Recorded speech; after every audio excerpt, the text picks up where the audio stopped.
Happy Sabbath, everyone. I'm so happy to be here again. ข้าพเจ้ารู้สึกยินดีที่ได้มาอยู่ที่นี่อีกครั้ง I'd like to thank Pastor Company for this opportunity of sharing God's Word. อยากจะขอบคุณอาจารย์หมอทีที่ให้โอกาสในการได้แบ่งปันพระคำของพระเจ้า This morning, I'd like to share a very important topic. ในเช้านี้ข้าพเจ้าอยากจะแบ่งปันเรื่องที่ค่อนข้างจะมีความสำคัญมาก The title itself tells, Guard Your Heart. ซึ่งหัวข้อในการเทศนาก็คือว่าให้เราเนี่ยคอยป้องกันหัวใจของเรา A story happened in an Adventist elementary school. ก็มีเรื่องเล่านะคะว่าตอนที่ตอนอยู่ช่วงในสมัยชั้นประถม So that morning, after the short devotional given by the teacher, หลังจากที่มีการนมัสการตอนเช้าประจำวันครู the teacher asked, คุณครูก็ถามว่า Who wants to go to heaven with me? ใครอยากจะไปสวรรค์กับครูบ้าง So every student, this is the third year pupil, elementary student, they all raised this hand. ซึ่งเด็กนักเรียนซึ่งก็อยู่ในชั้นประถมปีที่3นะคะทุกคนก็ยกมือขึ้น But the teacher noticed that there was one student who didn't raise her hand. ยกเว้นมีคนหนึ่งที่คุณครูสังเกตเห็นว่าไม่ได้ยกมือขึ้นมา So the teacher thought maybe she did not hear. ก็เลยคิดว่าสงสัยนักเรียนคนนั้นเนี่ยอาจจะไม่ได้ยิน So she repeated the question. ก็เลยถามคำถามซ้ำ Who wants to go to heaven with me? ใครอยากจะไปสวรรค์กับคุณบ้าง Every student raised his hand, ทุกคนเด็กทุกคนก็ยกมือขึ้นอีก except that little girl. ยกเว้นเด็กผู้หญิงคนนั้น So he said, Who wants to go to heaven with me? Everybody raised his hand, พูดย้ำอีกครั้งว่าใครจะไปสวรรค์กับครูบ้างทุกคนก็ยกมือขึ้นอีก except that little girl. ยกเว้นเด็กผู้หญิงคนนั้น The teacher was surprised because that little girl was the daughter of a pastor. แล้วก็คุณครูก็ค่อนข้างประหลาดใจเพราะว่าเด็กผู้หญิงคนนั้นก็เป็นลูกของศาสนา So she asked Susan, don't you want to go to heaven with me? ก็เลยถามน้องซูซานนะคะว่าซูซานไม่อยากไปสวรรค์กับคุณครูเหรอ Teacher, no. ไม่อยากค่ะคุณครู The teacher was surprised. คุณครูก็ตกประหลาดใจ Why? ทำไมล่ะ Because my mom said this morning เพราะว่าแม่พูดเมื่อเช้านี้ว่า I should go home straight after school. I should go home straight after school. ก็คือบอกว่าหลังจากกลับโรงเรียนกลับจากโรงเรียนแล้วนะคะคือให้ So ต I รง don't กลั want บ to go to บ้าน heaven with you because I want to go home straight from ให้ school. ตรงกลับบ้านเลยไม่ให้ไปที่อื่นเพราะฉะนั้นก็จะไม่ไปสวรรค์ด้วยนะคะจะกลับ So everyone who is going to heaven with me, I ask you now, not the student. Who wants to go to heaven with me? ใครอยากจะไปสวรรค์กับข้าพเจ้าบ้าง Or you want to go home after church? หรือว่าอยากจะตรงกลับบ้านนะคะไปสวรรค์ We're all going to heaven. ว่าพวกเราทุกคนก็กำลังมุ่งหน้าสู่สวรรค์ We are all on our way to heaven. พวกเรากำลังอยู่บนเส้นทางที่กำลังไป However, อย่างไรก็ตาม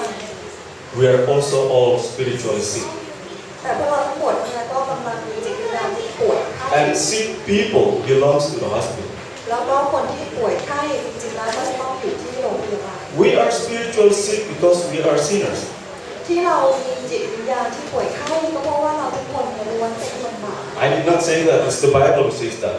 ข้าพเจ้าไม่ได้เป็นคนบอกคำนี้เองแต่ In Romans 3 verse 23. ในโรมบทที่3ข้อที่23 For all have sinned and fall short of the glory of God. เพราะว่าทุกคนนั้นก็มีความบาปแล้วก็บกบทที่3ข้อ23ว่าเพราะว่าทุกคนทำบาปและเสื่อมจากพระสิริของพระเจ้า So actually this church is like a hospital. ดังนั้นในคริสตจักรของเราในโบสถ์ของเราเนี่ยจะเป็นเสมือนกับโรงพยาบาล You and I are sick. ท่านและข้าพเจ้าคือคนป่วย And the sickness we suffer is terminal illness. และโรคที่เราเจ็บไข้ได้ป่วยอย่างนี้เป็นโรคที่ถึงแก่ความตาย We will die. We will die. เราจะต้องตายเหมือนกันหมด Because our sickness is a sickness of sin. เพราะว่าโรคที่เราเป็นนั้นเป็นโรคของความบาป But sometimes I wonder why in church this thing happen. แต่บางครั้งข้าพเจ้าก็สงสัยว่าทำไมในโบสถ์เราจึงเกิดสิ่งนี้ขึ้น This one patient says, มีคนไข้ที่สงสัยว่า Oh, so you have AIDS? เธอเป็นเอดส์เหรอ Oh my goodness, what did you do? เธอไปทำอะไรมาเนี่ยถึงเป็นเอดส์ You must have a dirty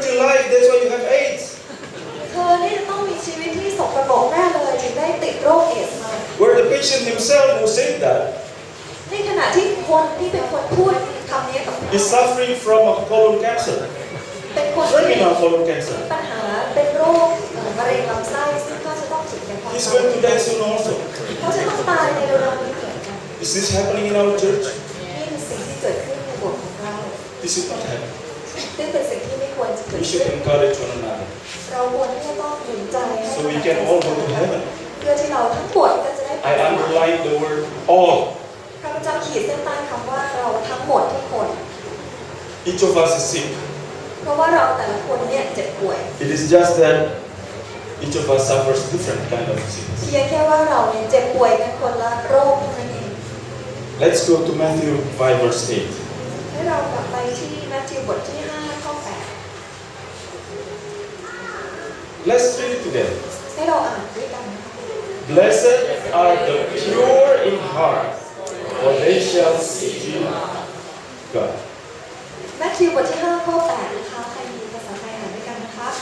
บุคคลผู้ใดมีใจบริสุทธิ์ผู้นั้นเป็นสุขเพราะว่าเขาจะได้เห็นพระเจ้า Why the heart? ทำไมถึงเป็นเรื่องของจิตใจ Because the heart is the throne of our character. เพราะว่าจิตใจเนี่ยนะคะเป็นฐาน Our heart ของคุณลักษณะนิสัยของเรา Our heart is the fountain of our desire. จิตใจของเราเนี่ยนะคะเป็นน้ำพุแห่งความปรารถนา Our thought, เป็นน้ำพุแห่งความคิด imagination, จินตนาการ conscience, แล้วก็ความปรารถนาต่าง and the throne of our will and faith. ๆแล้วก็เป็นบัลลังก์ของความคิดความตั้งใจของเราและความเชื่อของเราด้วย It is the condition of our heart that makes us desire to see God. แล้วมันก็ขึ้นอยู่กับสภาวะจิตใจของเราที่จะทำให้เราปรารถนาที่อยากจะหาพระเจ้าหรือไม่ Proverbs verse 23 says, ในสุภาษิตบทที่4ข้อ23กล่าวว่า Keep your heart with all diligence, for from it flow the springs of life. บทที่4ข้อ5กล่าวไว้ว่าอย่าบิดาสอนเราและพูดกับเราว่าให้ใจของเจ้ายึดคำสอนของเราไว้ให้มั่นจงรักษาบัญญัติของเราและมีชีวิตอยู่ The heart is like a water tank, a huge water tank that supplies water to a city. เพราะว่าจิตใจของเราเนี่ยเป็นเสมือนกับถังน้ำใหญ่ๆนะคะที่คอยให้น้ำเนี่ยกับเมือง This is a water tank that supplies the city of Lincoln in Nebraska. ซึ่งในภาพนี้ก็จะเป็นแท้งน้ำใหญ่เลยนะคะของที่จะคอยให้น้ำส่งน้ำให้กับเมืองลินคอล์น You know how much they spent to paint that water tank? และทราบไหมว่าเขาใช้งบประมาณเท่าไหร่ในการที่จะระบายสีถังน้ำนั้น Just to paint that water tank, they spent almost $50,000. เพื่อที่จะทาสีถังน้ำนี้นะคะก็ใช้เงินประมาณ$50 ล้าน To me, it's ordinary painting. ซึ่งสำหรับข้าพเจ้าก็คือเป็นการทาสีธรรมดา But they spent 1.5 million baht for that. แต่ว่าต้องใช้เงินถึง 1.5 เท่าไหร่ล้านบาท Will the painting, the beautiful painting outside, determine the quality of water inside? ถามว่าการที่ทาสีตกแต่งถังน้ำข้างนอกเนี่ยมีผลทำให้คุณภาพน้ำข้างในเนี่ยเปลี่ยนไปไหม No. ไม่มีผล For the city to receive clean water, the water in the tank has to be clean.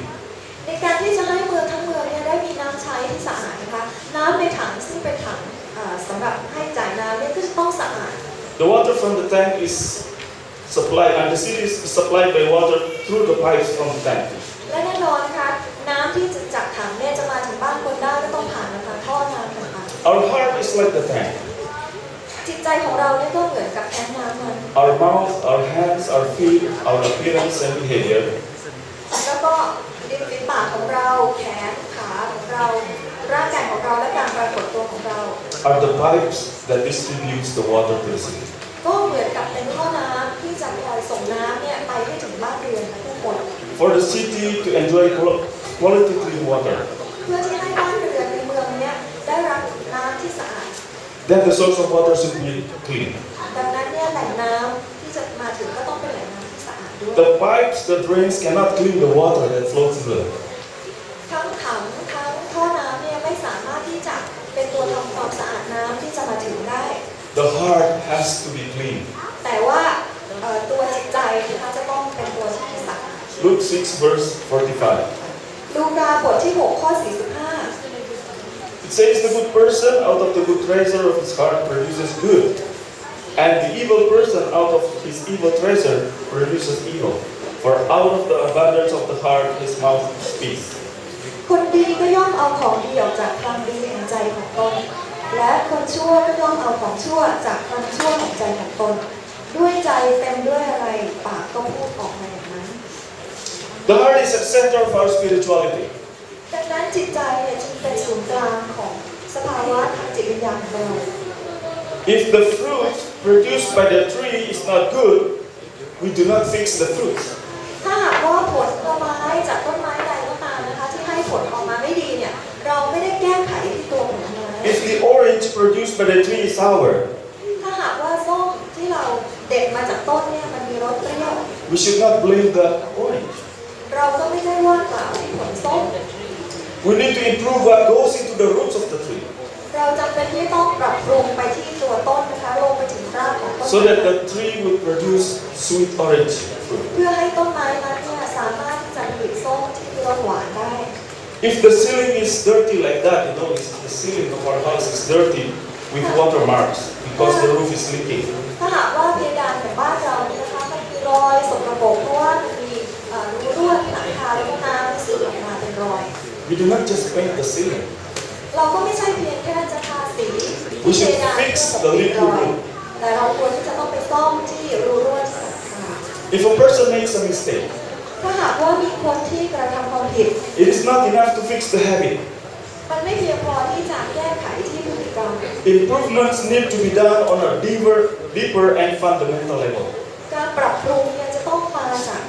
ในระดับที่ลึกลงไปกว่านั้น The heart needs to be fixed or repaired. นั่นคือจะต้องปรับปรุงที่จิตใจ This is why the condition of the heart is very crucial. นั่นคือเหตุผลว่าทำไมสภาวะของจิตใจจึงมีส่วนสำคัญมาก It is the condition of the heart that determines whether we will repay evil with evil or with good. เพราะว่าสภาวะของจิตใจเนี่ยค่ะจะเป็นตัวที่ตัดสินว่าเราเนี่ยจะตอบแทนความชั่วด้วยความชั่วหรือด้วยความดี It is the condition of the heart that determines whether we will be suffering, we will see suffering or the grace of God in our daily experience, no matter what happens. แล้วก็ด้วยสภาวะของจิตใจนี่แหละค่ะที่จะเป็นตัวกำหนดว่าในชีวิตประจำวันของเราเมื่อเราเจอความยากลำบากเราจะถือว่ามันเป็นความทุกข์ทรมานหรือเราจะมองเห็นพระคุณของพระเจ้าในสถานการณ์ Condition of the heart is very important. สภาวะจิตใจจึงเป็นเรื่องที่สำคัญ That's why King David urges us to guard our hearts with all diligence. ดังนั้นกษัตริย์ดาวิดจึงได้บอกเรานะคะว่าให้เราเนี่ยป้องกันจิตใจของเราเนี่ย And his prayer should be our prayer. และนี่ควรจะเป็นคำอธิษฐานที่ In สำคัญ Psalm ของเรา 51 verse 10. ในสดุดีบทที่51ข้อ10 Create in me a pure heart, O God, and renew a steadfast spirit within me. ข้าแต่พระเจ้าขอทรงสร้างใจสะอาดภายในข้าพระองค์แล้วฟื้นน้ำใจที่หนักแน่นขึ้นใหม่ภายในข้าพระองค์ King David earnestly asked God to give him a new heart. กษัตริย์ดาวิดเนี่ยได้ทูลขอพระเจ้าเพื่อให้สร้างจิตใจใหม่นะคะด้วยความจริงใจ Now, in order for us to see God or to go to heaven, ในเพื่อที่จะให้เราเนี่ยสามารถที่จะเห็นพระเจ้าได้เพื่อที่เราจะสามารถไปสวรรค์ได้ we must have a pure heart. เราจะต้องมีใจบริสุทธิ์ The thing is, the sequence is, we should be cleansed first, then and only then we can see God. แล้วลำดับเนี่ยมันควรจะเป็นว่าเราเนี่ยควรจะได้รับการชำระให้สะอาดก่อนเราถึงจะเห็นพระพระเจ้าได้ In 1987, I bought a rusty 1959 Fiat sedan. I don't know if you have Fiat here. ในปีพศ 1987 เนี่ยข้าพเจ้าก็ซื้อรถยี่ห้อเซดานนะคะ Very old car, very old car. เป็นรถเก่ามาก Very rusty. แล้วก็สนิมขึ้นแล้ว But I bought it anyway แต่ข้าพเจ้าก็ซื้อมันอยู่ดี because I didn't have much money. เพราะว่าต้องซื้อเพราะว่าไม่มีเงินเพื่อซื้อรถที่ดีกว่านั้น So I repainted the car. แล้วข้าพเจ้าก็เอาเงินมาเพื่อที่จะมาทาสีใหม่ Looks old but beautiful. มันอาจจะดูเก่าแต่ว่าก็สวยงามทีเดียว But after a few months, แต่ว่าหลังจากแค่ 2-3 เดือน the paint started to peel off. สีที่ทาไว้ก็เริ่มลอกออกมา Why? เพราะอะไร Because the rust underneath the paint was not cleaned properly. เพราะว่าสนิมที่เกาะกินอยู่ในเนื้อรถเนี่ยนะคะมันไม่ได้ถูกขจัดออกมาอย่างถูกต้อง I learned a lesson ข้าพเจ้าก็เลยเรียนรู้ that painting a rusty car will only make it good for a while. ว่าการที่เราจะทาสีรถที่มันมีสนิมเครอะเนี่ยมันก็จะดีแค่ชั่วคราวเท่านั้น With time, the rust will destroy the paint that covers it. แต่เมื่อถึงเวลานะคะไอ้สนิมนั้นมันก็จะกัดกร่อนแล้วมันก็จะทำให้สีที่เราเคลือบไว้มันหลุดออกมาอีก What exists underneath is very important. เพราะฉะนั้นสิ่งที่ปรากฏอยู่ข้างใต้เนี่ยเป็นเรื่องที่สำคัญ Bad cannot be covered with good. สิ่งที่เลวร้ายก็ไม่สามารถที่จะครอบคลุมไว้ Over time, เคลือบไว้ในความดี over time, the bad will show. เพราะว่าถึงจะเคลือบไว้แต่สุดท้ายแล้วความเชื่อเหล่านั้นก็จะค่อยๆหลงมา There was this sitting Buddha believed to have been taken from southern China during Cultural Revolution. นี่ก็มีพระพุทธรูปรูปปั้นที่เป็นพระนั่นเนี่ยนะคะซึ่งเชื่อว่าได้เอามาจากประเทศจีนตอนใต้ระหว่างที่มีปฏิวัติวัฒนธรรมกันนะคะ It was taken to Eastern Europe แล้วก็ถูกนำไปทางยุโรปตะวันออก and owned by a very wealthy man in Eastern Europe. แล้วก็มีเจ้าของเป็นคนรวยคนหนึ่งนะคะ One day he noticed that there's a little crack in the side of the statue. วันหนึ่งเจ้าของก็สังเกตเห็นเหมือนมันมีรอยแตกเล็กๆอยู่ในข้างๆของรูปปั้นนี้ So he sent the statue to an expert so that he can repair the crack. เขาก็เลยเอาไปให้คนที่เก่งในเรื่องของรูปปั้นดูเพื่อว่าจะได้ซ่อมรอยแตกนั้น It was examined by an expert. แล้วก็ผู้เชี่ยวชาญเขาก็เลยทำการตรวจสอบ However, it was found out อย่างไรก็ตามปรากฏว่าสิ่งที่เขาพบก็คือ that inside the statue was a mummy remains of a monk who lived nearly 1,000 years ago. ข้างในนะคะเป็นมัมมี่ของน่าจะสร้างศพของพระนะคะซึ่งมีชีวิตอยู่ประมาณ 1,000 กว่าปีมาแล้ว They discovered it when they X-rayed it. เขาพบซากนี้นะคะหลังจากที่เขาเนี่ยเอารูปปั้นเนี่ยไปเอ็กซเรย์ And it was traced back. It is thought that a famous monk named Li Kuan was the mummy. แล้วก็เขาก็เลยคิดว่านะคะก็สืบไปก็คิดว่าสร้างศพข้างในที่เป็นมัมมี่อยู่นั้นเนี่ยน่าจะเป็นพระที่ชื่อว่าลีกวน Now the statue becomes very priceless. ตอนนี้เนี่ยก็เลยกลายเป็นว่ารูปปั้นเนี่ยโอ้โหมีราคาขึ้นมาเลย Why? เพราะอะไร Not because of the outward appearance. ไม่ใช่เป็นเพราะลักษณะภายนอกของรูปปั้นต่อไปแล้ว Because what is inside? แต่เป็นเพราะสิ่งที่อยู่ข้างในรูปปั้นของเรา What is inside our heart matters. ดังนั้นอะไรที่อยู่ในใจของเราสิ่งที่อยู่ในใจของเราเนี่ยเป็นสิ่งที่สำคัญ What is inside us is more important than what is outside us. สิ่งที่อยู่ข้างในใจของเราเนี่ยสำคัญมากกว่าสิ่งที่อยู่ข้างนอกในสังคม Now an Indian legend. ทีนี้เป็นเรื่องเล่าของคนอินเดีย There was this little mouse, went to a god. มีหนูตัวเล็กๆตัวนึงนะคะเขาก็ไปหาพระเจ้า So he begged the god to make him into a cat. แล้วเขาก็ขอพระเจ้านะคะว่าช่วยทำเขาเนี่ยให้เป็นแมวเถอะ The god asked, "Why do you want to be a cat?" พระเจ้าก็เลยถามว่าเอ้าเป็นหนูอยู่ดีๆทำไมอยากเป็นแมวซะล่ะ Because I'm afraid of a cat. ก็เลยบอกว่าเพราะว่าข้าพเจ้าได้กลัวแมว And the cats keep on chasing me. เพราะว่าแมวมันชอบมันไล่อยู่ด้วย So now I want to be a cat. ตอนนี้ก็เลยอยากเป็นแมวดีกว่า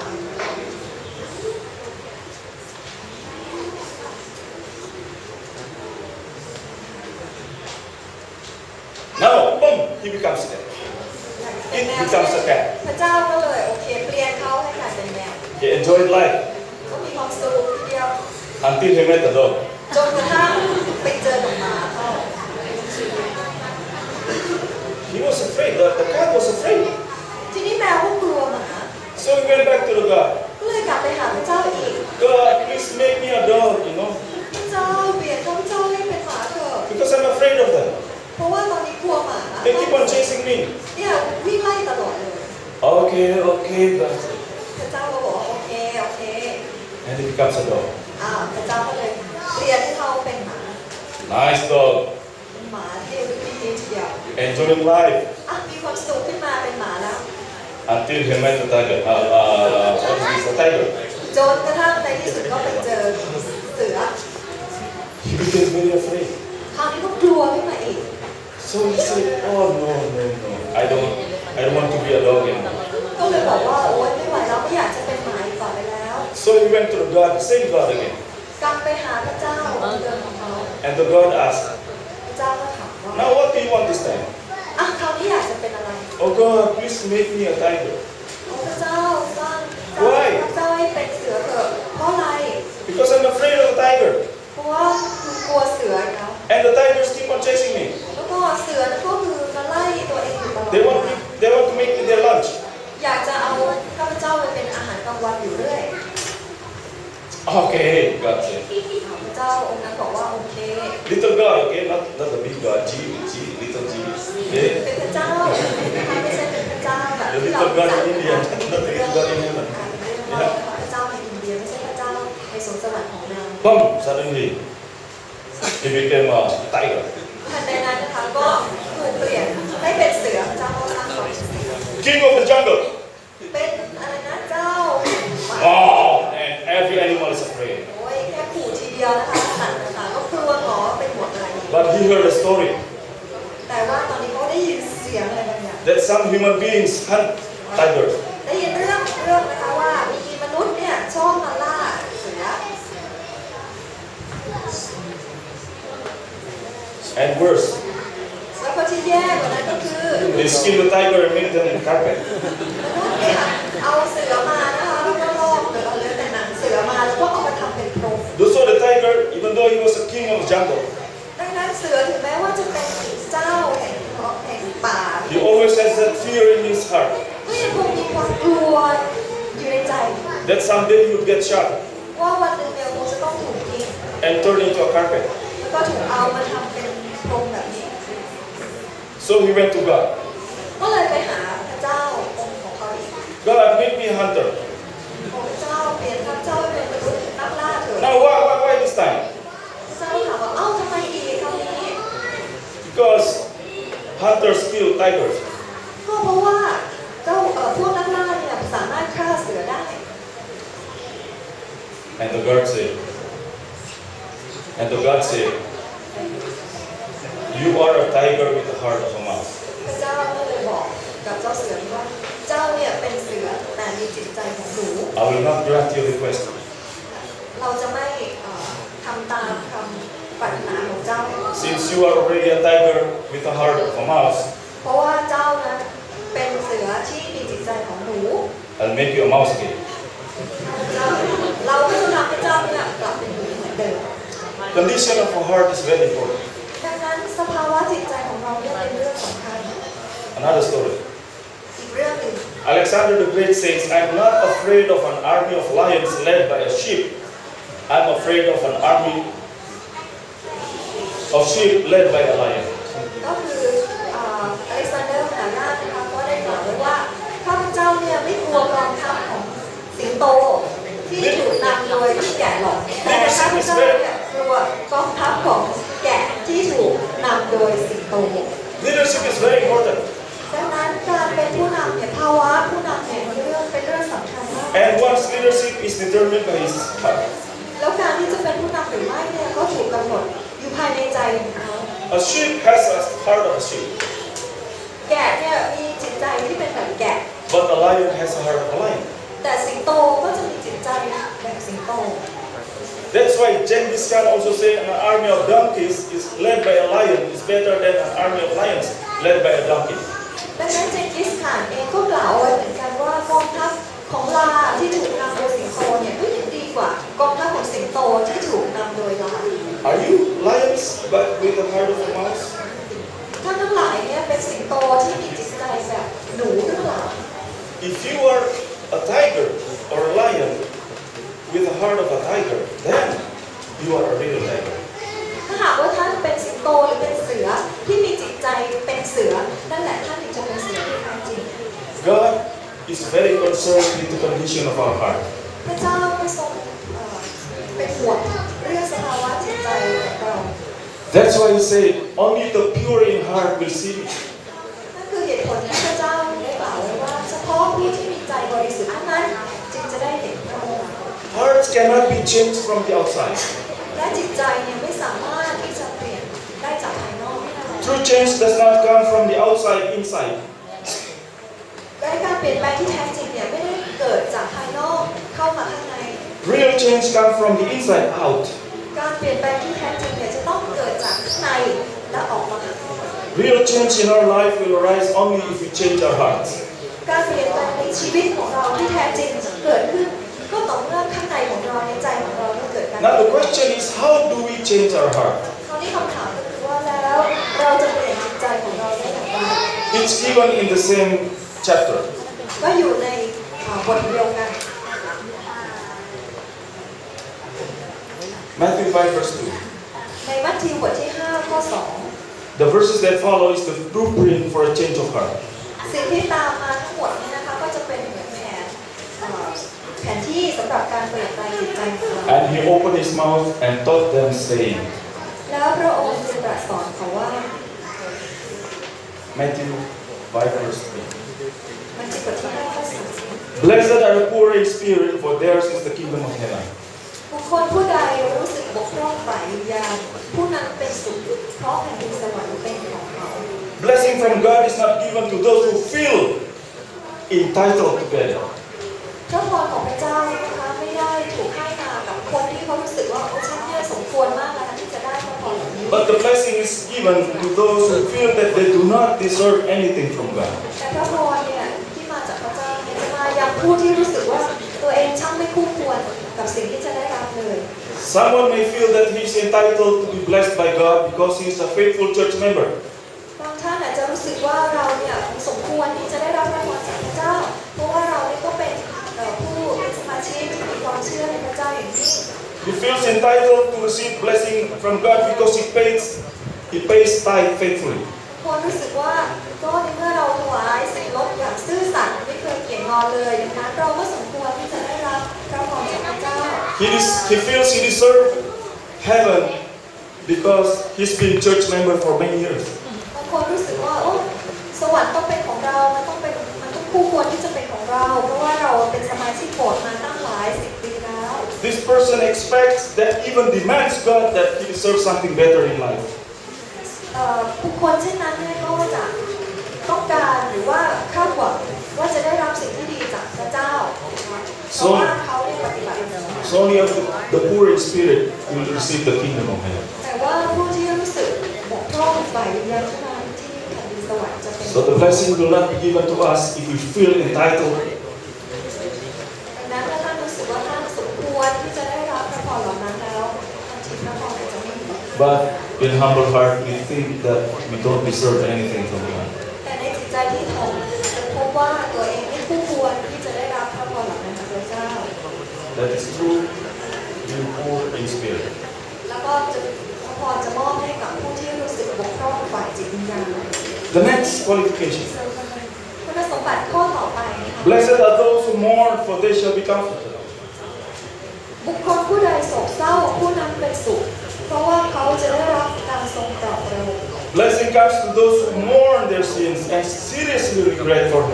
their sins. พระพรของพระเจ้าจะมาถึงยังผู้ที่โศกเศร้ากับความบาปที่ตัวเองกระทำไปและรู้สึกเศร้าเสียใจอย่างแท้จริงกับความบาป Now, how can regret for sins